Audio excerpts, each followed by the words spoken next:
Hey, Dog Speak Geeks, I have a good one for you today. Let's get started. Why does balanced dog training work? We all know there's lots of different methods of dog training out there. Some common ones you're going to hear about. You've got your positive only, remote collar, e-collar based trainers where all they do is e-collar, nothing else. So really you only have two real methodologies of training. You have positive reinforcement training or punishment-based training, right? So reinforcement, punishment. The balance is when you use both of those, but let's see what else he has to say. Then you've got your balanced dog training. The main difference is dog trainers that are saying they're using one method, one thing, whether that's positive only, e-collar only, leash only, all those trainers, they're using one quadrant of operant conditioning, that's what they're claiming, while the balanced trainer is using 4 quadrants of operant conditioning. In reality, it's very, very rare that you're going to see anyone using just one quadrant of operant conditioning. Even positive reinforcement trainers are going to use more than one box of the operant conditioning. But he's going to get way more into this, and I am going to debunk a lot of the things that he says. So it basically opens up your options of how you're going to handle different situations and build up dog behavior long term as a balanced dog trainer, which is critical. Everyone knows that there's no one dog that's the same as another dog. Every single dog's an individual, just like we as people are individual. And we as people, we need different ideologies and methods in helping us learn things. I do agree that dogs are individuals, but what I disagree on here is that every dog needs different methodology. I do understand that humans, they do learn in different ways. Some of us learn really well in a visual aspect. Some need really some hands-on. Others love to read and get that information.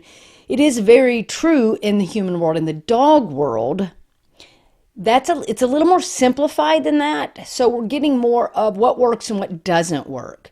The problem when people start talking about dogs being individuals and that we have to use different methodologies, what that tells me is they're not really looking at the dog as an individual, understanding the genetics and understanding the ethological lens of that dog. When we can look at the ethological lens, then we can understand behavior better, understand where the dog is coming from, and understand what the dog needs.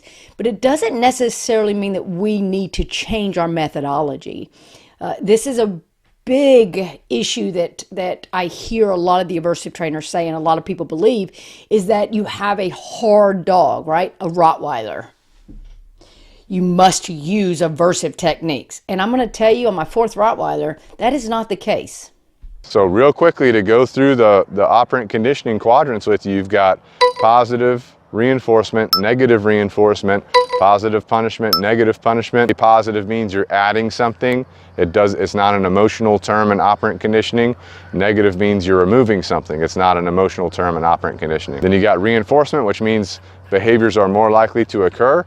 Then you have punishment, which means behaviors are less likely to occur. That's the quick and easy definitions. So a balanced dog trainer is using all 4 of those quadrants. So he explains the quadrants really well here. The thing is when we're working with dogs, you have to get outside these quadrants. The quadrants are not the end-all be-all. So you want to ensure that we're looking at dogs through an ethological lens. We're looking at their learning history, their environment. Is it appropriate to their genetics? And what are their individual traits or characteristics that they have? That is how we start to look at the dog instead of just saying, hey, that's a behavior and I need to pick a quadrant on working with it. First, we have to understand where it's coming from before we can choose the best path forward.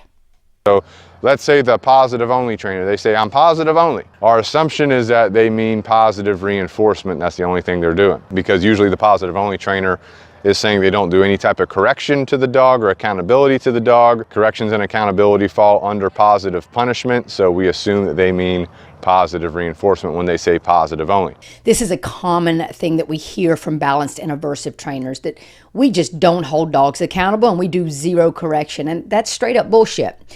The thing is there are consequences to learning. There's always going to be. However, we can choose to not have those consequences cause emotional pain or physical pain to a dog, which is why we avoid positive punishment. And when he talks about correction or holding a dog accountable, he automatically assumes that that goes into the category of positive punishment, and that is false. And that's where we have problems, to where balanced trainers want to focus more on that positive punish aspect instead of helping dogs to learn using other quadrants that are going to be safer for the welfare of the dog. We're going to get into more of this as we continue with this video. Now the problem with that is different dogs, different personalities. You can't just reward a dog their entire life and expect them to maintain a behavior, keep doing a behavior, never disobey you, okay? If you reward a behavior consistently, they will absolutely maintain that behavior even when treats are not around, because that's how learning works. However, he is right. Dogs will disobey you at some point. It's how you handle that that's going to make the difference of whether you improve your relationship with your dog and improve their behavior, or you take the relationship backwards and decrease the good things that you're going to see in your dog. So again, don't have to be punishing with positive punishment in order to maintain good behavior and to decrease the likelihood of disobedience. If a positive only trainer ever yells at a dog, withholds food from a dog, holds the dog back from something, squirts a dog in the face with a water bottle or something, those all start entering other quadrants of operant conditioning, so they're already getting out of positive only, okay? So his examples on what a positive reinforcement trainer may do are kind of weird. Let's talk about a couple of things he said. And the one that sticks out to me is he talks about spraying water into the face of a dog, and then he wants to put up the negative punishment. So this is where he's getting a little confused on what the quadrants actually are. He mentioned several examples, but he wants to put them in one category of negative punishment.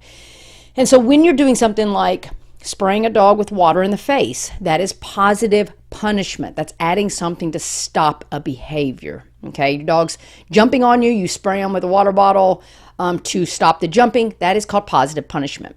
Now, negative punishment would be something like taking food away from a dog. Okay, dog's jumping on you and you want to take your attention away. That is negative punishment. You're taking something away to stop the behavior of jumping. So as positive reinforcement trainers, yeah, we use negative punishment. If a dog is jumping on us, we just ignore them, turn away, right? We don't need to include positive punishment because we want a dog to not be afraid to make decisions and make choices. If we punish them for the wrong choices, we're going to make them afraid to play the game. So his examples are not really good because they're not really going in the categories that he's claiming. So again, I think he's probably learned a lot of words, but he doesn't know exactly how to implement all this correctly. The escape and avoidance trainers, your e-collar only trainers, your leash only trainers, they're also limited in what they're doing because they're only using aversives on a dog. So they're not going to have a proper relationship with the dog to start. What they're going to do is they're basically going to start correcting a dog, whether that's with an e-collar or a leash, and they're going to wait until that dog does something that they're looking for, like a sit, for example, then they'll stop correcting the dog. So they're going to be using two quadrants primarily, which are going to be negative reinforcement and positive punishment. Unfortunately, the way that he explains aversive trainers is on point. They basically use the shock collar to stop the dog from doing a behavior and then releasing the shock when the dog complies, but doesn't really know what they're supposed to be doing. So you can see how that can be a real issue with this. Unfortunately, though, I don't see him as being much different. Especially when it comes to like the relationship itself, because for me, if you're going to be creating a relationship with the dog, then you should understand deeper on what's going on with the dog. Understand the dog's emotions, where they're coming from, what do their genetics tell them. Again, we're going back to the ethological lens of things to say, what about the dog itself? Not just what are my needs and what do I need the dog to do, therefore I'm going to use this shock collar. I think at that point, so many of the aversive trainers are really only doing it for their ego. And that is not what you want to put your dog through. As a balanced dog trainer, the best, because they're in the best of both worlds. A balanced dog trainer typically, ideally, is going to start off with positive reinforcement, that quadrant. And they're going to be using another quadrant called negative punishment, which is essentially just holding back something that a dog wants. So if I'm teaching a dog, I'm training a dog, and I've got food that I'm training the dog with, positive reinforcement, I'm giving the dog food for doing things that we like. Negative punishment, the dog, I'm trying to teach it how to sit, for example, or to stop jumping on me, and I take that piece of food, I put it behind my back. That's negative punishment. I'm just withholding that food from the dog until they do what I want, or what is desirable in this case, and then I bring that food back out, I give it to them. So you can fluctuate between these quadrants very rapidly within seconds of each other. So congratulations, sir. You just used positive reinforcement training correctly.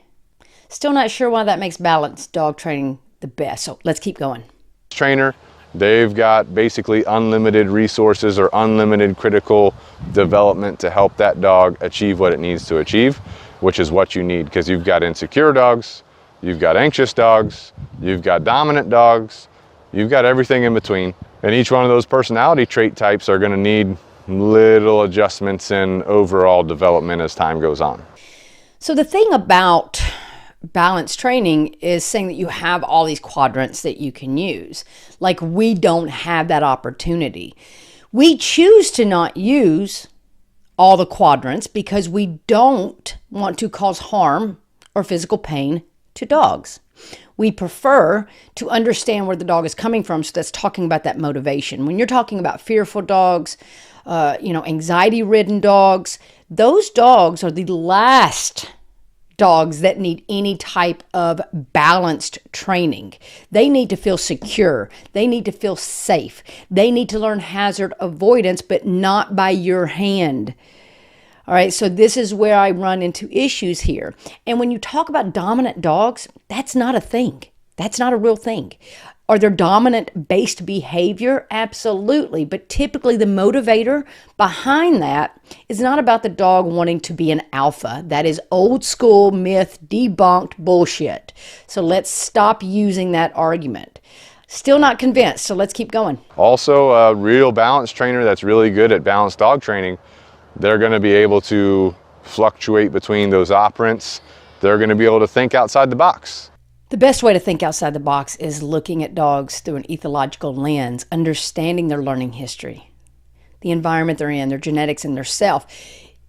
Thinking outside the box for you means when positive reinforcement doesn't work because the skill of the trainer's not there, you can default to positive punishment and coerce the dog into behaving and doing the behavior that you want.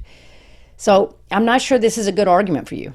A positive only trainer, for example, might not be able to achieve certain behaviors, and they'll say something like, this dog just is not suitable for this, or this dog just can't do this. Not true.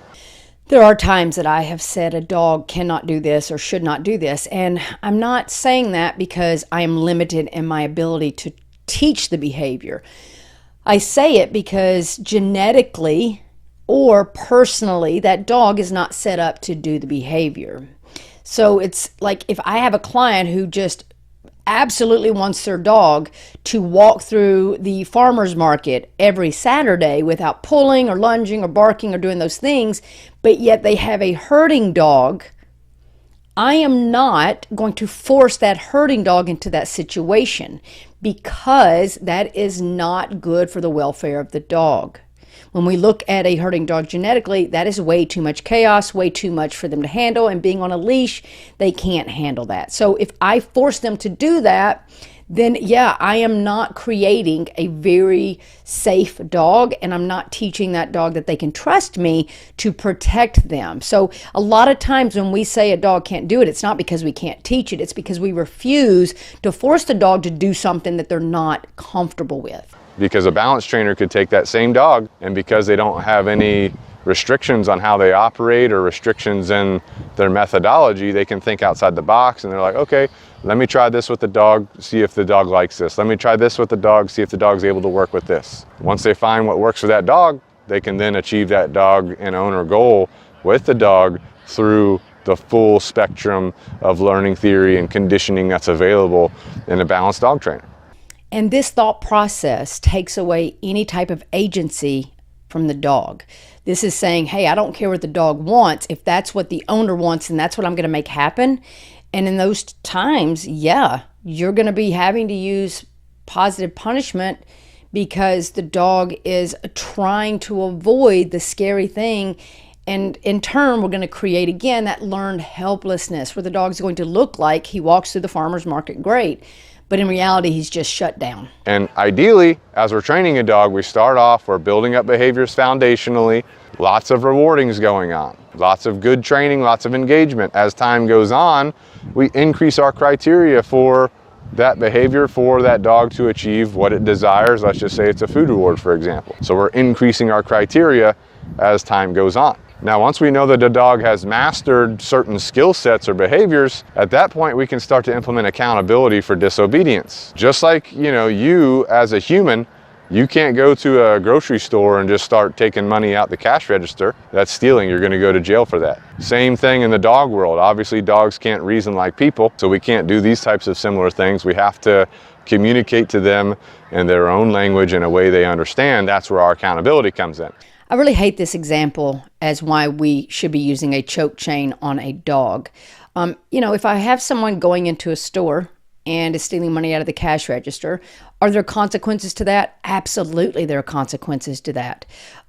Do we beat them to death? Do we shock them? Do we choke them? No. I think what we should be doing is looking at the underlying motivator for why they went to steal that money and find out how we can change that motivator or change the reasoning for the motivator and support them in what it is that they need.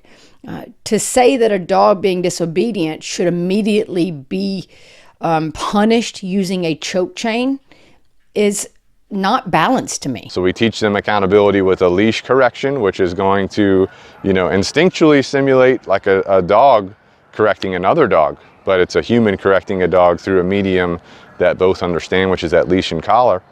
Choking a dog, pinching a dog's neck and nerves, and shocking a dog is not the same way that other dogs correct each other. Again, this is a common excuse that balanced and aversive trainers use. They claim that that's how dogs correct each other, and that is not the case. And if you're not sure, go check out our How Dogs Use Body Language to Avoid Conflict.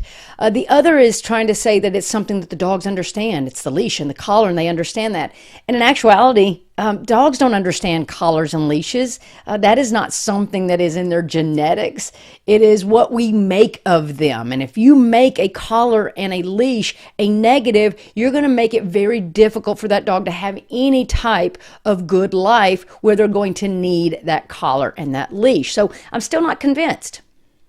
So, let's say, for example, we're teaching the dog something. We've taught the dog, okay, we know the dog understands this thing. Let's just say it's a sit behavior, for example. It could be anything, but let's just take a sit behavior. And we ask the dog to sit. We know they know how to sit because we took all of our time to build that up foundationally through our food rewards, through our luring, through our positive reinforcement, through our negative punishment. And now's the time, okay, now we're expecting this behavior. The dog doesn't do the behavior. We say no, we give a tug and release on the leash, and then as we're teaching this, we're going to repeat that behavior. The dog does it, we say good, we give them a reward. This is one of the main differences between those who call themselves dog trainers, whether they're balanced, positive, whatever, and those who truly understand behavior and look at dogs as individuals and through the ethological lens. So when we have a dog that is unable to do the behavior we've worked on, we don't immediately assume the dog is being disobedient. What we do is ask ourselves, why is the dog incapable of listening? Could it be they don't understand? Is it that we've not worked in this environment? Is the environment too much for the dog's development right now? This puppy that he shows in this video is just a puppy. The brain is not developed. He's asking this puppy to do adult things. And when the puppy's unable to do it because, brain development, then he is yanking this prong collar or a choke chain. I'm not sure which one. It doesn't matter because it all looks terrible. He's yanking this dog around the neck, and there are so many nerves around that dog's neck, and you can watch the dog's body language change from a happy-go-lucky to ears back, tail down, and slinking, afraid to make any mistakes. And that is going to lower the dog's confidence and teach the dog to stop trying new things for fear of that correction. So it's not like we're just, correcting them, holding them accountable unfairly. We have to teach everything to the dog. So we teach this to the dog. We teach them what a correction is, how to respond to it, what to do. Once they understand that, we can start fading out the rewards from that as well. Then we can teach them about the remote collar, which just is your invisible leash. It allows you to communicate with your dog at a distance without having a leash on the dog. Let the dog be a dog. Let the dog have a great life, right? So I'm not understanding the balance part of things right now, because what he talks about is fading out the reinforcement, but not fading out the punishment. Number two, he is claiming that the shock collar has to be on, therefore always having the ability to punish a dog, and claiming that it's going to give the dog a chance to be a free dog and a happy dog and have all kinds of adventures. And that is not the case. It may look like that to the human, but the dog is always worried about the next correction that's going to happen. Why? Because they're always wearing the shock collar. So again, I'm not convinced, guys. And this balanced trainer is not telling me he's balanced when he is luring the dog into doing things and then expecting the behavior to happen very quickly, and then instituting a punishment and holding on to the punishment for what seems like the dog's life. But let's continue. Hanging out on the hiking trail, hanging out at the beach. Doesn't have to be on a leash, but if something happens, let's say you're hiking down a trail, there's a rattlesnake. That's obviously dangerous. That could kill your dog. If you have no control over your dog in that situation, you have no way to communicate to your dog when they're amped up because there's a rattlesnake, your dog could die. So this is a fear tactic that people will use to try to tell you that what they're doing is the only way and right way to do it. If you don't have any control over your dog shouldn't be off leash. And to have control over your dog, to truly have that control, you first got to have a relationship with your dog. You have to have trust, respect, communication.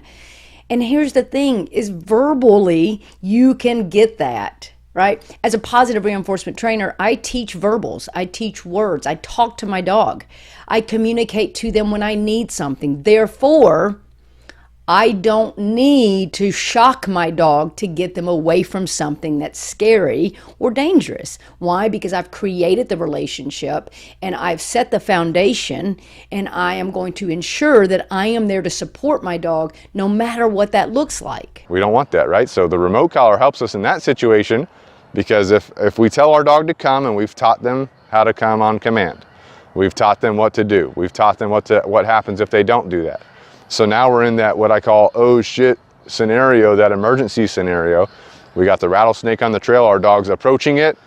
We say come, our dog's not coming because that snake is just so distracting to them. We can say no, we can give a communication correction on that remote collar. That dog feels that, they know what to do, they turn around, they come back, now our dog's safe.